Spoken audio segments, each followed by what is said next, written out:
الحمد لله نحمده ونستعينه ونستغفره ونؤمن به ونتوكل عليه ونعوذ بالله من شرور أنفسنا ومن سيئات أعمالنا من يهده الله فلا مضل له ومن يضلل فلا هادي له ونشهد أن لا إله إلا الله وحده لا شريك له ونشهد أن سيدنا ومولانا محمدا عبده ورسوله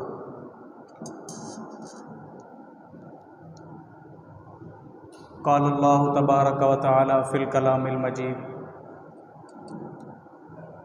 يا أيها الناس قد جاءتكم موعظة من ربكم وشفاء لما في الصدور وهدى ورحمة للمؤمنين قال النبي صلى الله عليه وسلم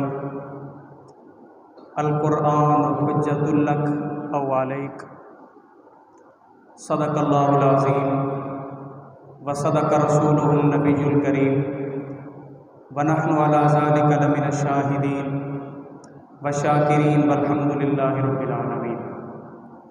درود پاک پڑھ رہے ہیں۔ اللہم صلی علی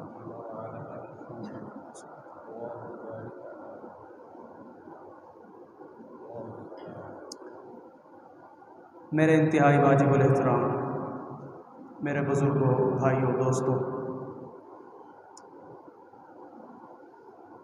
ابھی چند ماہ پہلے رمضان المبارک کا مہینہ گزرا ہے۔ اس ماہ مقدس ماہ رمضان میں ہم نے قرآن کی تلاوتیں کی، قرآن کو پڑھا، کسی نے 1 پارہ، کسی نے 2 پارے، کسی نے 3 پارے پڑھے۔ اپنی وسعت کے مطابق، اپنی طاقت کے مطابق انہوں نے قرآن کی تلاوت کی۔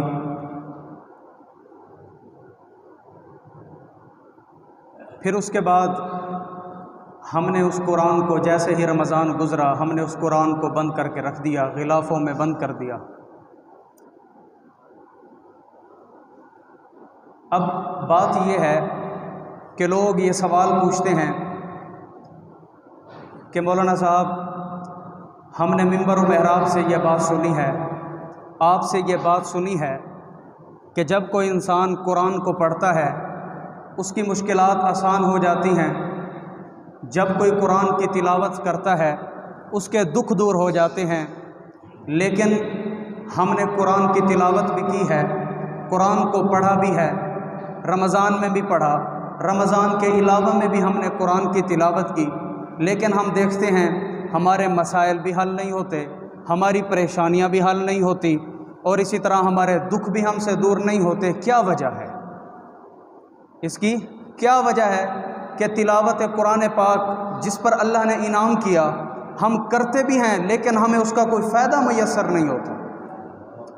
تو آج اسی مسئلے کو حل کر لیتے ہیں، اسی پہ گفتگو کر لیتے ہیں۔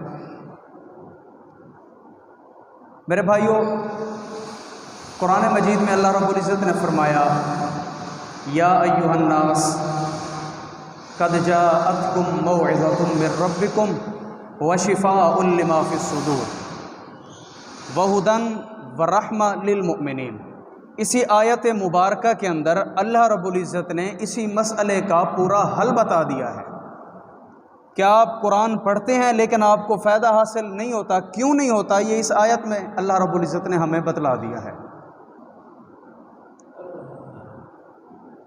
دراصل قرآن کی 4 تاثیرات ہیں، 4 سیڑھیاں سمجھ لیں، 4 سٹیپ سمجھ لیں۔ اس کو اردو میں کہتے ہیں کہ 4 تاثیرات، کہ قرآن کے 4 اثرات ہیں، اور ان چاروں اثرات کا آپس میں بہت گہرا تعلق ہے۔ جب انسان پہلے اثر کو حاصل کرتا ہے تو اس کو دوسرا اثر بھی میسر آ جاتا ہے، جب وہ دوسرا اثر حاصل کرتا ہے اس کو تیسرا میسر آ جاتا ہے، جب وہ تیسرا اثر حاصل کرتا ہے تو اس کو چوتھا بھی میسر آ جاتا ہے۔ جب اس کو چاروں اثر مل جاتے ہیں، یعنی وہ سٹیپ بائی سٹیپ جب ایک سیڑھی سے دوسری تک، دوسری سے تیسری تک، تیسری سے چوتھی تک پہنچتا ہے، جب وہ چاروں سیڑھیوں پر پہنچ جاتا ہے اللہ رب العزت اس کے لیے ہدایت کے راستے کھول دیتے ہیں۔ یہ ہوتا کب ہے؟ جب ترتیب سے ہم چلتے ہیں۔ تو میرے بھائیوں، اب اس کے اثرات کیا ہیں، تاثیرات کیا ہیں، اس کو سمجھنے کی اشد ضرورت ہے۔ تو ہمارے انشاءاللہ یہ جو مسئلہ ہے کہ ہماری بات قبول نہیں ہوتی، دعا قبول نہیں ہوتی، یہ مسئلہ انشاءاللہ آج حل ہو جائے گا۔ قرآن میں اللہ فرماتے ہیں کہ یا ایھا الناس قد جاءتکم موعظہ، کہ یہ قرآن نصیحت ہے، قرآن سراپا خیر خواہی ہے۔ اب ویسے تو قرآن سارا ہی خیر خواہی ہے، اس میں دیکھا جائے کہ اللہ رب العزت نے ہمیں روکا، شراب سے روکا ہوا ہے، اس قرآن میں لکھا ہوا ہے۔ اللہ رب العزت نے کہا زنا نہیں کرنا، اس قرآن میں لکھا ہوا ہے۔ چوری نہیں کرنی، اس قرآن میں لکھا ہوا ہے۔ بد کرداری نہیں کرنی، اس قرآن میں لکھا ہوا ہے۔ یہ ساری کی ساری چیزیں ایک نصیحت میں آ جاتی ہیں کہ قرآن کی سب سے پہلی جو سیڑھی ہے، جو سب سے پہلا اثر ہے، وہ نصیحت ہے کہ مسلمانوں اس قرآن سے نصیحت حاصل کرو، اس قرآن سے نصیحت پکڑو کہ یہ قرآن کہنا کیا چاہتا ہے۔ قرآن کہتا ہے زنا نہ کرو، آپ رک جاؤ، نصیحت حاصل کرو۔ قرآن کہتا ہے شراب نہ پیو، اس سے نصیحت حاصل کر لو۔ قرآن کہتا ہے چوری نہ کرو، اس سے نصیحت حاصل کر لو۔ جب آپ لوگ یا ہم لوگ جب اس تاثیر پر عمل کریں گے، جب ہم اس کی پہلی سیڑھی پر قدم رکھیں گے، یعنی ہم اس کے جتنے بھی نصیحتیں ہیں، آقا علیہ الصلوۃ والسلام نے جتنی بھی نصیحتیں دی ہیں، قرآن میں جو جو نصیحتیں ہیں، جب ہم ان پر عمل پیرا ہوں گے تو پھر ہمیں اگلی سیڑھی میسر آئے گی، اگلا اثر میسر آئے گا، اور وہ کیا ہوگا؟ وشفاء لما فی الصدور۔ جب ہم پہلے اثر کو لیں گے تو ہمیں دوسرا اثر کیا حاصل ہوگا کہ ہمارا سینہ جو ہے یہ شفا یاب ہو جائے گا۔ ہر کوئی یہی چاہتا ہے نا کہ انسان شفا یاب ہو جائے، اس کا ظاہر بھی شفا یاب ہو جائے، اس کا باطن بھی شفا یاب ہو جائے۔ جب انسان پہلی سیڑھی پر قدم رکھتا ہے، پہلے اثر کو انسان لیتا ہے، تو دوسری سیڑھی اس کو کون سی میسر آتی ہے بھائی؟ شفاء لما فی الصدور۔ میں آج کوئی مقرر کوئی خطیبانہ انداز میں بیان نہیں کروں گا، میں چاہتا ہوں کہ میں پڑھا ہوا سبق آپ کو سمجھا کے جاؤں۔ جو چند باتیں ہیں جمعہ کے حوالے سے، آج کے موضوع کے حوالے سے، میں آپ کے گوش گزار کر کے جاؤں۔ وشفاء لما فی الصدور، کہ ہمارے سینہ شفا یاب ہو جائے گا۔ اب شفا کس چیز سے ملے گی؟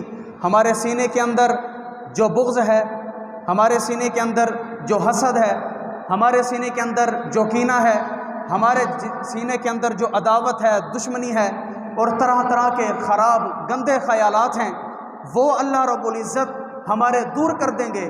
دور کیسے کریں گے؟ ہمیں پہلے سٹیپ کی طرف، پہلے اثر کی طرف، پہلی سیڑھی کی طرف جانا ہوگا کہ ہمیں قرآن سے نصیحت حاصل کرنی ہوگی۔ جب ہم قرآن سے نصیحت حاصل کر لیں گے، اللہ رب العزت ہمیں شفاء لما فی الصدور کا مرتبہ عطا فرما دیں گے۔ جب شفاء لما فی الصدور ہو جائے گا، ہمارے دل سے حسد بھی نکل جائے گا، کینہ بھی نکل جائے گا، بغض بھی نکل جائے گا، عداوت بھی، نفرت بھی، ہر چیز ختم ہو جائے گی۔ اور میرے بھائیوں، یہ جو عداوت ہے، یہ دشمنی ہے، اور یہ جو حسد ہے، یہ کینہ ہے، یہ بہت بڑی گناہ ہے، بہت بڑی بڑی بیماریاں ہیں۔ اور میرے بھائیوں، جس وقت یہ بڑی بیماریاں انسان کے اندر سے نکل جائیں گی تو یہ جسم کی بیماریاں تو کوئی چیز ہی نہیں ہے، یہ تو کوئی چیز ہی نہیں ہے، یہ تو خود بخود اللہ اس برکت سے ختم فرما دیں گے۔ آج ہم جاتے ہیں نا جھاڑ پھونک کروانے کے لیے، دم کروانے کے لیے، کہ پیر صاحب کے پاس، شیخ کے پاس، کہ ہمیں دم کر دیجئے، ہمارے جسم پر فلاں تکلیف ہے، ہم شفا یاب ہو جائیں، ہمیں یہ فلاں تکلیف، جاتے ہیں کہ نہیں جاتے؟ تو میرے بھائیوں،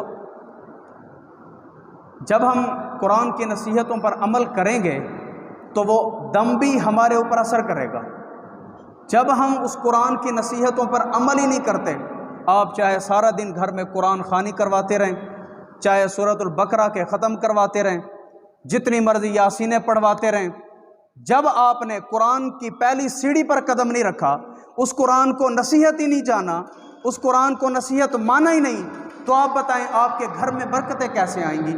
آپ بتائیں کہ آپ کے جسمانی جو تکالیف ہیں وہ کیسے ختم ہوں گی؟ جب ہم نے قرآن کی پہلی سیڑھی کو ہی نہیں سمجھا، قرآن کو نصیحت مانیں گے تو اس کے مطابق چلیں گے نا۔ میں اس کی ایک حدیث آپ کے سامنے رکھنا چاہوں گا، بخاری شریف جلد 2 کتاب المغازی کی یہ حدیث ہے۔ صحابی رسول ہیں حضرت ابو سعید خدری رضی اللہ تعالی عنہ۔ وہ فرماتے ہیں کہ مدینہ کے قریب کچھ بستیاں تھیں، آقا علیہ الصلوۃ والسلام کا ان کے ساتھ معاہدہ تھا کہ جنگ نہیں کرنی، جنگ بند کر دینی ہے، لیکن اگر مدینہ سے کوئی قافلہ آپ کی بستی کے قریب آیا، اگر راستے میں پڑاؤ ڈالنا پڑا تو آپ ان کو جگہ بھی دیں گے اور ان کو کھانا بھی دیں گے اور ان کی ضیافت بھی کریں گے، مہمان نوازی جسے کہتے ہیں۔ تو جس وقت صحابہ وہاں پر پہنچے، میں مختصر کروں گا، صحابہ وہاں پر پہنچے تو انہوں نے کہا کہ ہمارے لیے کوئی ضیافت کا انتظام کیا جائے، ہم مسافر ہیں۔ تو بستی والوں نے کہا کہ کوئی ضیافت ویافت نہیں ہے، آپ چلے جائیں یہاں سے، کوئی کھانا نہیں ملے گا آپ کو۔ صحابہ تھے، اب لڑ بھی نہیں سکتے تھے کیونکہ معاہدہ ہوا تھا، ان کے ساتھ کیسے جنگ کرتے، بستی سے باہر آ کے تشریف فرما ہو گئے۔ اللہ کی طرف سے یہ ہوا کہ رات کے وقت یا کسی بھی وقت ان کا جو سردار تھا اس کی طبیعت خراب ہوئی، اس کو کسی چیز نے کاٹ لیا، اور لوگوں نے کہا کہ جاؤ بھائی یہ تو مرنے جا رہا ہے، اس کو کوئی دم شم کرواؤ، اس کو کوئی رقیہ کرواؤ، عربی میں رقیہ دم کو کہتے ہیں، اس کو کوئی دم شم کرواؤ جا کر، یہ ٹھیک ہو جائے۔ تو انہوں نے کہا کہ بستی سے باہر ایک جماعت آئی ہوئی ہے، وہ بڑے صوفی لوگ ہیں، مولوی لوگ ہیں، جائیں ان کے پاس، شاید وہ کوئی دم شم کر دیں۔ صحابہ اکرام کے پاس لے کر آئے اسے، کہا کہ اس کو دم کر دیجئے۔ صحابہ نے کہا دم تو ہم کر دیں گے لیکن بدلے میں ہم کچھ لیں گے، بدلے میں ہم کچھ لیں گے۔ جب انہوں نے پیار سے بات نہیں مانی، انہوں نے کہا تھا کہ ہمیں کھانا کھلا دو، انہوں نے نہیں کھلایا۔ پھر جب کوئی بات نہ مانے تو پھر ایسا کرنا پڑتا ہے۔ انہوں نے کہا کہ دم تو ہم کر دیں گے لیکن ہم اتنا کھانا لیں گے آپ سے، بکریاں شکریاں لیں گے۔ انہوں نے کہا ٹھیک ہے جی، ہم آپ کو مال بھی دیں گے۔ اس کے بعد صحابی نے کھڑے ہو کر ان کو دم کیا، وہ جیسے ہی دم کرتے گئے وہ شفا یاب ہو گئے اللہ کے حکم سے۔ تو اب صحابہ کرام کو شک ہو گیا کہ پتہ نہیں یہ بکریاں ہمارے لیے جائز ہیں یا نہیں ہیں، ہم نبی سے پوچھے بغیر تو ان کو استعمال نہیں کر سکتے، ہم جاتے ہیں مدینے جا کر نبی پاک صلی اللہ علیہ وسلم سے پوچھیں گے، اس کے بعد ہم دیکھیں گے۔ نبی کے پاس تشریف لائے اور سارا واقعہ سنایا، ساری بات سنائی۔ آپ علیہ الصلوۃ والسلام نے پوچھا، اے سعید، اے میرے صحابہ، آپ نے کیا پڑھ کر اس پر دم کیا تھا کہ وہ شفا یاب ہو گیا؟ کون سا دم کیا تھا آپ نے؟ تو میں آپ کو بتا دوں۔ صحابی کہنے لگے کہ اللہ کے نبی، ہم نے آپ کی زبان مقدس، زبان مطہر سے ہم نے آپ کا یہ ارشاد سنا ہوا ہے کہ سورۃ الفاتحہ کا ایک نام سورۃ الشفا بھی ہے۔ ہم نے اس سورۃ الفاتحہ کو پڑھا، الحمد کے الف سے ہم نے شروع کیا، جیسے ہی ہم سورت پڑھتے گئے اللہ کے حکم سے اس کا درد بھی جاتا رہا، اس کی بیماری بھی ختم ہو گئی۔ تو آقا علیہ الصلوۃ والسلام مسکرا پڑے، اور اتنا مسکرائے، اتنا ہنسے کہ آپ علیہ الصلوۃ والسلام کے داڑھ مبارک بھی نظر آنے لگی۔ تو آقا علیہ الصلوۃ والسلام نے صحابہ سے کہا کہ میرے صحابہ، ان بکریوں میں سے، ان کھانوں میں سے آپ بکھاؤ اور میرا بھی حصہ نکال کے دو۔ تو میرے بھائیوں دیکھیے، جو قابل توجہ بات ہے، قابل امر جو بات ہے، وہ کیا ہے کہ صحابہ کا ایمان تھا۔ صحابہ نے، میں جو بات آپ کو سمجھانے جا رہا ہوں، جس کے لیے میں نے آپ کو حدیث سنائی، تمہید باندھی، وہ بات یہ ہے کہ صحابہ نے قرآن کی نصیحتوں پر عمل کیا ہوا تھا۔ انہوں نے قرآن کی پہلی سیڑھی پر انہوں نے قدم رکھا ہوا تھا، انہوں نے قرآن کے پہلے اثر یعنی قرآن کو نصیحت سمجھا ہوا تھا، ان کے اندر ایمان مضبوط تھا، ایمان پختہ تھا۔ انہوں نے اللہ کے حکم سے جیسے ہی سورۃ فاتحہ پڑھی، اللہ نے اسے شفا یاب بنا دیا۔ تو یہ ان کا ایک ایمان تھا کہ انہوں نے قرآن کو نصیحت، خیر خواہی سمجھا ہوا تھا، ان کے لیے قرآن شفاء لما فی الصدور بن گیا، ان کے سینے بھی اللہ نے پاک کر دیے، اور اللہ رب العزت نے ان کی نصیحت کو صدقے، یعنی ان کے نصیحت کے برکت سے، اسی قرآن کے برکت سے جو جسمانی جو تکالیف تھیں اللہ نے ان کو بھی ختم کر دیا۔ تو صحابہ بھی ہماری طرح انسان تھے۔ اگر آج ہم بھی وہی عمل کر لیں، قرآن کو نصیحت اپنے لیے مان لیں، تو یقین جانیے وہی خزانے، وہی ہدایت ہمارے لیے بھی میسر آ سکتی ہے، ہمارے دم کے اندر بھی وہ اثر آ سکتا ہے۔ میں کہتا ہوں کہ اگر قرآن پر عمل ہے، قرآن کی ساری نصیحتوں پر کسی کا عمل ہے، تو رب محمد کی قسم ہے، بڑے سے بڑا شیخ ہو، اگر اس کو قرآن کی نصیحت حاصل نہیں ہے، اگر وہ قرآن کی نصیحتوں پر عمل پیرا نہیں ہے، وہ جتنے مرضی دم درود پڑھ لے، جتنے مرضی قرآن ختم کروا لے، سورۃ البقرہ کے ختم کروا لے، سورۃ یاسین پڑھوا لے، اگر اس کے اندر قرآن کی نصیحتیں نہیں اتری، رب محمد کی قسم ہے اس کا کوئی اثر، اس کا کوئی دم بھی اثر نہیں کرے گا۔ لیکن اگر کوئی ادنا سا انسان، ادنا سا مسلمان قرآن پر عمل پیرا ہے، قرآن کی نصیحتوں کو مانتا ہے، شفاء لما فی الصدور کو مانتا ہے، تو رب محمد کی قسم ہے اگر وہ صحابہ کی طرح صرف سورۃ فاتحہ پڑھ کر ہی دم کر دے تو اللہ شفا یاب فرما دیتے ہیں۔ صرف سورۃ فاتحہ پہ اللہ رب العزت فیصلے فرما دیتے ہیں۔ بات کیا ہے؟ قرآن کو نصیحت جانو۔ آج ہم نے قرآن کو کیا سمجھا ہوا ہے؟ قرآن کو صرف قسمیں کھانے کی کتاب سمجھا ہوا ہے، قرآن کو صرف سر پر رکھنے کی کتاب سمجھا ہوا ہے، قرآن کو جھوٹی قسمیں کھانے کے لیے کتاب سمجھا ہوا ہے۔ حالانکہ قرآن کا مقصد اور ہے۔ قرآن تو ہماری زندگیوں کو بدلنے کے لیے آیا تھا۔ قرآن تو اس لیے آیا تھا کہ یہ مسلمان اپنے پاؤں پر کھڑے ہو سکیں۔ قرآن اس لیے آیا تھا کہ اس معاشرے کے اندر دین کا نفاذ ہو سکے۔ لیکن ہم نے کیا کیا؟ ہم صرف رمضان آتا ہے تو قرآن پڑھتے ہیں، اس کے بعد ہم اسے ویسے ہی غلفوں میں بند کر کے رکھ دیتے ہیں۔ ایسا نہیں ہونا چاہیے بھائیو۔ یہ قرآن ھدی للمتقین، قرآن کے پہلے صفحے پر اللہ رب العزت نے فرمایا کہ یہ تو ہدایت ہے متقیوں کے لیے۔ تو کتنے اثر ہو گئے؟ 2 اثر ہو گئے۔ پہلا کون سا تھا؟ خیر خواہی۔ قرآن سے نصیحت کو پکڑو، جب قرآن سے نصیحت کو پکڑو گے شفاء لما فی الصدور ہو جائے گا، یعنی اللہ رب العزت آپ کے دم میں شفا کا اثر رکھ دیں گے۔ جب ہمیں یہ 2 سیڑھیاں مل جائیں گی، یہ 2 اثر مل جائیں گے، اس کے بعد اللہ رب العزت ہمیں کیا عطا فرمائیں گے؟ اللہ قرآن میں فرماتے ہیں یا ایھا الناس قد جاءتکم موعظۃ من ربکم وشفاء لما فی الصدور۔ اگلی سیڑھی کیا ہوگی؟ وہدی، کہ اللہ ہدایت عطا فرما دیں گے۔ اللہ کیا فرما دیں گے بھائی؟ اونچی آواز سے بولیے، کیا فرما دیں گے؟ ہدایت۔ ہدایت ہی اصل چیز ہوتی ہے، ہدایت ہی بنیادی چیز ہے۔ یہ ہدایت ہے جو کافر اور مسلمان کے درمیان امتیاز پیدا کرتی ہے۔ یہ ہدایت ہے جو کافر کو مسلمان سے جدا کر دیتی ہے۔ میرے بھائیوں، ہدایت ایک چراغ ہے، ہدایت ایک روشنی ہے، اور گمراہی ہدایت کا نہ ہونا ہے۔ یہ ہدایت ہے تو سارے اعمال بھی قابل قبول ہیں، ہدایت ہی نہیں ہے تو کوئی ہمارا عمل ہی قابل قبول نہیں ہے۔ ہدایت ہے تو اگر ہمارے پاس کھانے کو کچھ نہیں ہے، اگر ہدایت ہے ہمارے پاس پہننے کے لیے کچھ نہیں ہے، تن پر کپڑے نہیں ہیں، سر چھپانے کے لیے ہمارے پاس چھت نہیں ہے، لیکن اگر ہدایت ہے تو پھر ہم دنیا میں بھی کامیاب ہیں، آخرت میں بھی کامیاب ہیں۔ اگر ہمارے اندر ہدایت ہی نہیں ہے، دنیا کے چاہے جتنے بڑے بڑے ہمارے پاس کارخانے ہوں، پیسہ ہو، گاڑی ہو، بنگلہ ہو، سب کچھ ہو، لیکن اگر ہدایت جیسی عظیم نعمت عظمیٰ نہیں ہے، رب محمد کی قسم ہے ہم خسارے میں جا رہے ہیں۔ کہ ہدایت بہت بڑی چیز ہے۔ فرعون کے وقت میں جو ان کا خزانچی لگا لیں، ان کا وزیر لگا لیں، مشیر لگا لیں، جس کو قارون کہتے ہیں، اس کے پاس بڑی مال و دولت تھا، بڑی جائیداد تھی۔ کہتے ہیں کہ اس کے خزانے کو سنبھالنے کے لیے بڑے لوگ مامور تھے۔ انہوں نے ایک مرتبہ حکم کیا کہ میرا جتنا بھی مال ہے سارے کو بازار میں لگایا جائے تاکہ لوگ آئیں، لوگ آ کر اس مال کو دیکھیں۔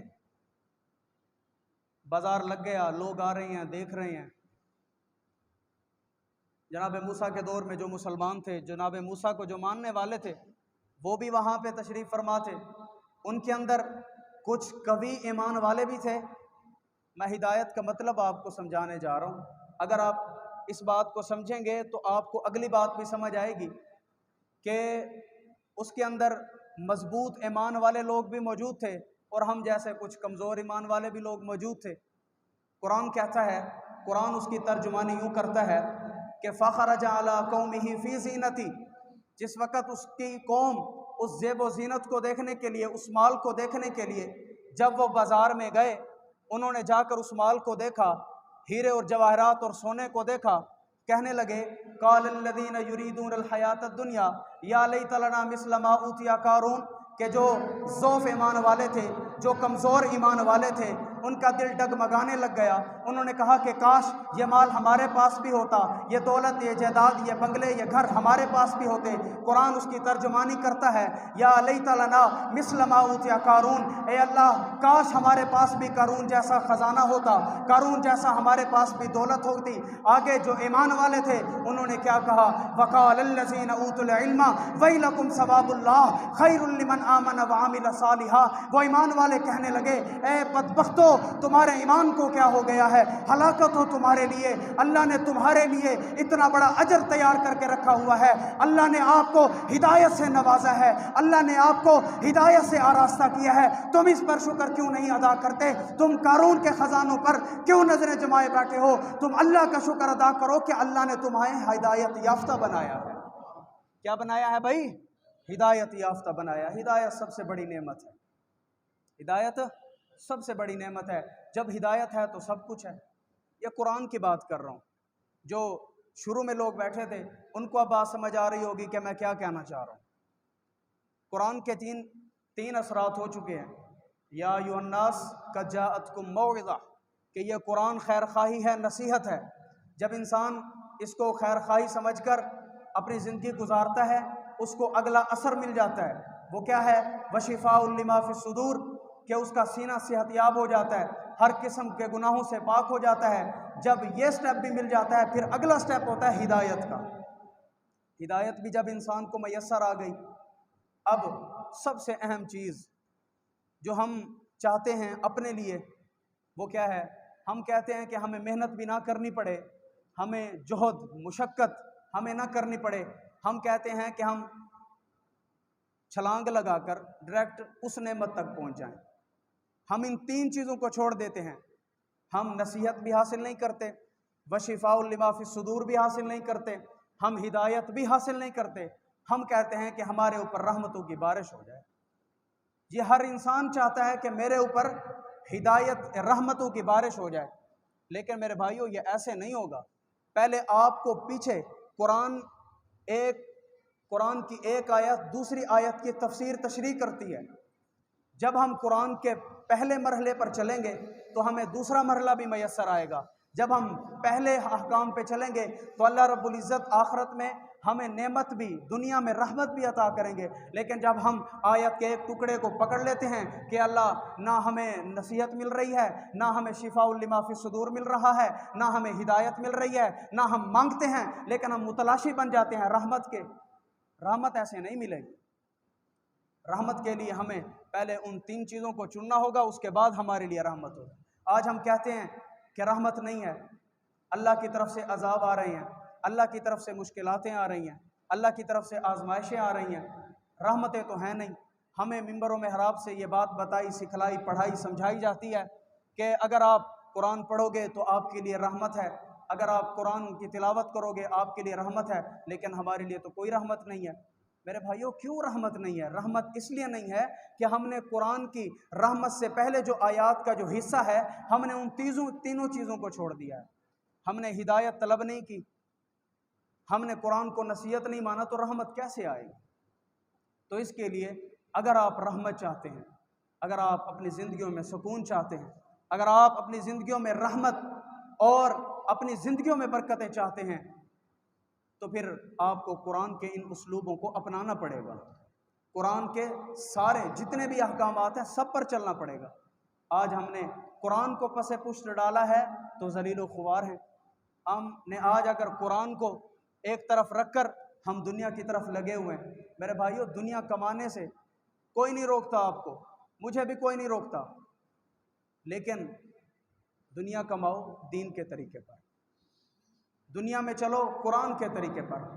آپ قرآن کے طریقوں کو کیوں نہیں اپناتے؟ وہ غیر مسلم، وہ مغرب کی دنیا والے قرآن کے اسلوب پر چل کر، قرآن کے طریقوں پر چل کر وہ کامیاب ہو رہے ہیں، لیکن جن کے نبی پر وہ کتاب اتری ہے وہ جو امت ہے وہ قرآن پر چلنے کے لیے تیار ہی نہیں ہے۔ تو اگر ہم نے اس کامیابی چاہنی ہے، اگر ہم نے کامیابی لینی ہے تو ہمیں قرآن کے اسلوب کو اپنانا ہوگا، اور اس کے لیے ضروری یہ ہے کہ قرآن کو پڑھا جائے، قرآن کو سمجھا جائے۔ اگر آپ خود نہیں پڑھ سکے قرآن، اگر آپ کے مقدر میں نہیں آئی، اگر آپ اپنے وقت میں قرآن نہیں پڑھ سکے، تو آپ اپنی اولادوں کو اس راستے پر لے کر آئیں۔ آپ اپنی اولادوں کو قرآن کے راستے پر لے کر آئیں، تاکہ خود نہیں پڑھ سکے، آپ کی اولاد تو آپ کے لیے رحمت اور بخشش کا سبب بن جائے۔ اور میں دست برستہ عرض کروں گا کہ لوگ یہ کرتے ہیں کہ جو بچہ دنیاوی تعلیم میں نہ چلے، اسکول میں نہ چلے، چلو بھئی اس کو مدرسے میں ڈال دو، پڑھتا رہے گا۔ ایسے نہیں کرنا۔ اللہ کیا فرماتے ہیں کہ اگر میرے راستے میں کچھ خرچ کرنا ہے، اگر میرے راستے میں کچھ دینا ہے تو بہترین سے بہترین چیز دو۔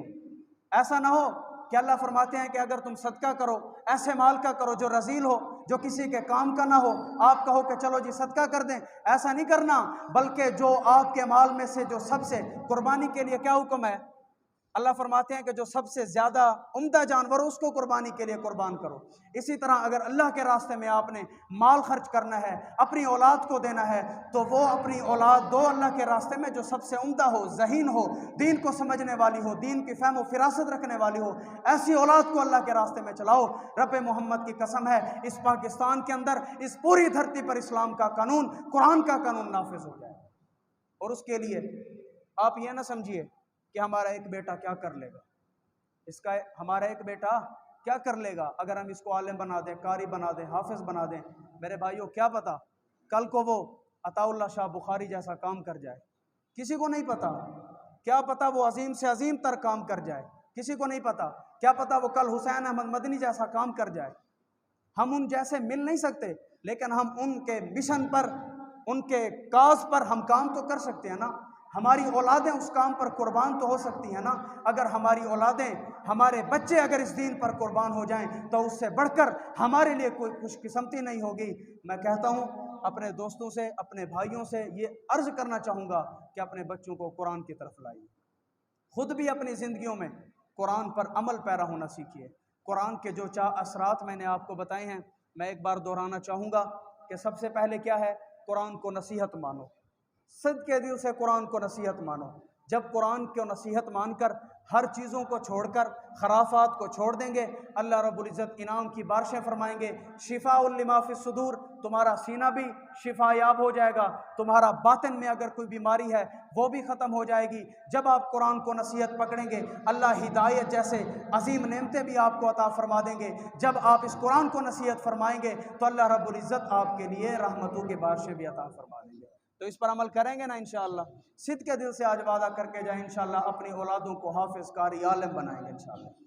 اللہ تعالیٰ سے دعا ہے کہ اللہ تعالیٰ مجھے اور آپ کو جو کچھ کہا سنا گیا ہے اس پر عمل کرنے کی توفیق عطا فرمائے۔ اقول قولی ھذا والحمد للہ رب العالمین۔ سنت